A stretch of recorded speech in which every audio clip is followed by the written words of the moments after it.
Hi, Joy Horner here. I'm a little bit late this morning because I get caught up in other conversations about birth, strangely enough. So off the cuff this morning, I'm going to talk about bonding with your baby. And it's on the back of a post that I shared yesterday, which you may or may not have seen, about fathers bonding with their baby. And there is no scientific evidence to show that fathers do not bond with babies or partners do not bond with babies if they don't bottle feed their baby. This is what it was about. And basically, I hear too many people on too many forums saying, I want to express my breast milk so that I can put it in a bottle so that my partner can give it and bond with my baby, our baby perhaps. And I just want to say there's absolutely no need to do that. Don't do that. Just don't do that unless you want to do that. If you want to, as a new parent, be breastfeeding your child and then pumping and then sterilising and then, getting bottles ready and storing them and warming them up to the correct temperature. If you want to do all that, yeah, do that. But there's no need to do that unless you really want to. And it can produce a lot more work if you're breastfeeding as well as pumping. And pumping doesn't work so well in the early days. Our bodies are designed that babies can extract milk from our breasts. And breast pumps do quite a poor job, particularly in the first week. And some people find that they can never let down for a breast pump because it's not just about the physical action and what happens to our breasts. It's about how we feel. It's about the hormonal response that happens when we gaze at our baby and all the love flows and our baby is super efficient at getting the milk out. If there's a machine on our breast, we probably don't feel the same way about it and probably feel under a little bit of pressure to get milk out. And because we can see what is or isn't coming out, it just doesn't flow so well. And I'm speaking as a mum who pumped.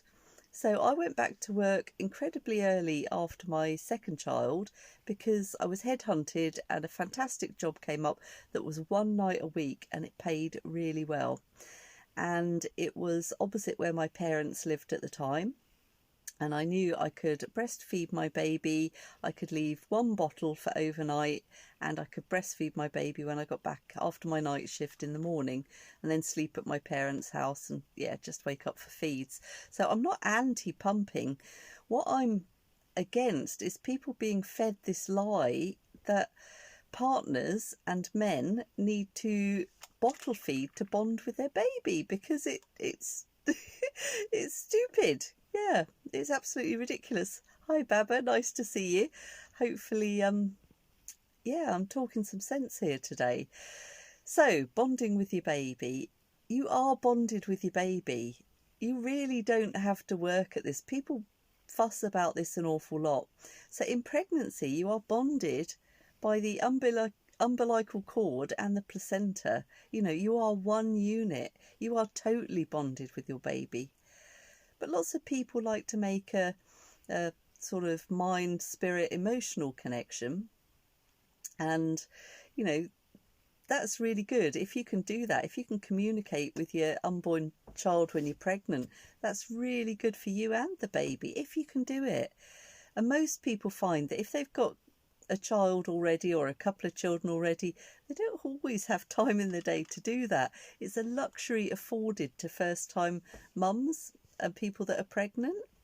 So, if it's your first baby, spend as much time as you can every day connecting with that baby, talking to that baby, feeling baby's movements, playing the game where baby moves and, you touch the bit that's poking out and, you can have a beautiful connection in pregnancy.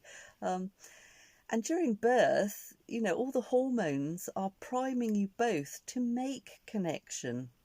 So if you have a birth that isn't medically managed, you know, your hormones, your oxytocin will be as high as it's going to be in your whole life at the moment of birth.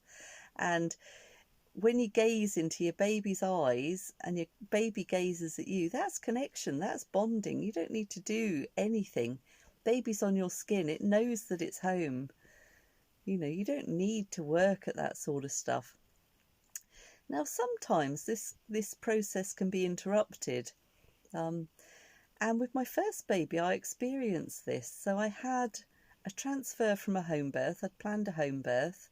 I transferred because my labour wasn't progressing. And I had all sorts of interventions to eventually be found that my baby was a brow presentation. And despite everyone's best efforts, couldn't be born vaginally. And I had a caesarean. And because the pain relief didn't work, I had a general anaesthetic. So I never got to that physiological oxytocin high that I'd really hoped to get to. So my hormones were suppressed by synthetic oxytocin, and I was terrified. So not an awful lot of oxytocin was flowing at the end of my labour. And I was asleep, and I had complications, and I didn't wake up and see my baby for, I've got to think now, maybe 18 hours or so after birth I saw my baby. So there was an interruption in this oxytocin cascade that's normally meant to happen. And although my baby looked like my partner, you know, I knew they were my baby, I didn't have the feeling that they'd come from me.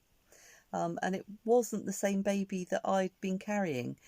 Because there was that period in time where I didn't see the baby come out and claim the baby as mine.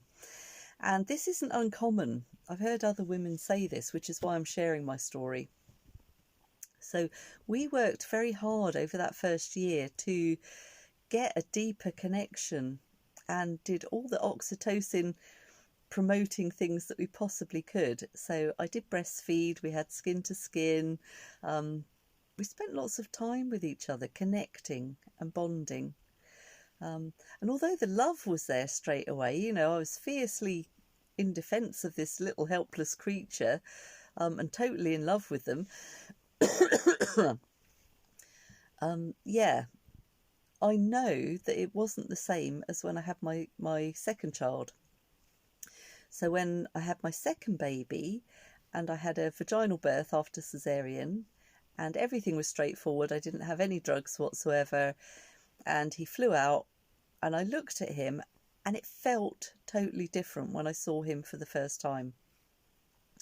And I didn't feel I had to work at anything. I was on an absolute high for about 2 weeks. Oxytocin, it was like a big wave that held me up for about 2 weeks, and I was ecstatic. And yeah, had a different connection with my second baby. Now, as time went on, you know, I feel equally connected to both, and of course love both equally, although in different ways because they're different people. But yeah, I did have to work at the first one. So yeah, that was just a little bit about birth and connection at birth. And postnatally, I've talked a little bit about the connection there, but again, you don't have to actively work at this unless you feel that something is amiss, you know, like I did. So, you know, just caring for your baby, just doing the things that your baby needs every day is caring for your baby, and the love grows. And we all know, hopefully, that when we meet someone, when we enter a relationship with someone, it's not always love at first sight. And love can really grow, and love can get to be really, really deep.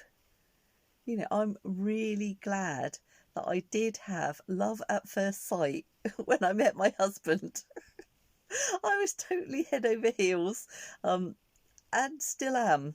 You know, and this is, quite a long time later. I met him when I was 17, but we've only been together 28 years, something like that.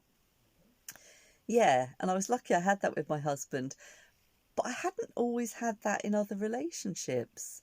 You know, it wasn't always love at first sight. It was knowing someone, getting to know someone, spending time with someone, caring for someone. And that's what happens with our babies. Again, I think sometimes people are disappointed after birth that they have their baby in their arms and all they feel is relief, that the labour's over. Oh, thank goodness. Oh, thank goodness for that. And some people can't even hold their babies after a difficult birth. Oh, let my partner hold the baby. I'm exhausted. And all that's absolutely fine. And all that's absolutely normal, because once you've had a moment or two, then you want to meet your baby and you want to hold your baby. Yeah, do ask me questions. This is the point of this session, not to listen to me wittering on, but to, pick my brain if you need to, or share your experiences. So yeah, all this was sparked by what partners can do to bond with their babies. Now again, after birth, your partner can have skin to skin. It's really important, if you can, once you've given birth, it's really important to keep your baby with you and to keep the umbilical cord attached for as long as possible. Your baby will receive all its blood supply. You're less likely to hemorrhage if your third stage isn't interfered with. And you keep baby with you skin to skin. Now at some point you're going to want to get up and maybe go to the toilet or have a shower or a wash after the birth, and your partner can then hold baby skin to skin. The cord can be cut or not. You can still have the placenta attached. Your partner can have some skin to skin time, which is brilliant, and you can have a peaceful shower. But so after the first 24 hours or so, there's lots that both partners can do, and you're lucky if you've got a partner. I feel so much for the people that come through my birth group that haven't got a partner. How do you even do that on your own? Hats off to those women who are doing brilliant jobs raising their children without a partner. Goodness me. I was very grateful I had my partner there, and he wasn't always the most useful, I have to say, but he was there.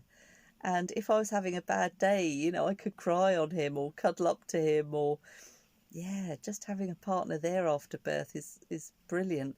But if they are really wanting to bond with their baby, if they're wanting to do things, and even if it's not their baby, if your partner, isn't your child's father, again, that's absolutely fine. And they can bond with baby by doing all the things that I've talked about: caring for, loving, doing all the practical things, soothing, singing, rocking.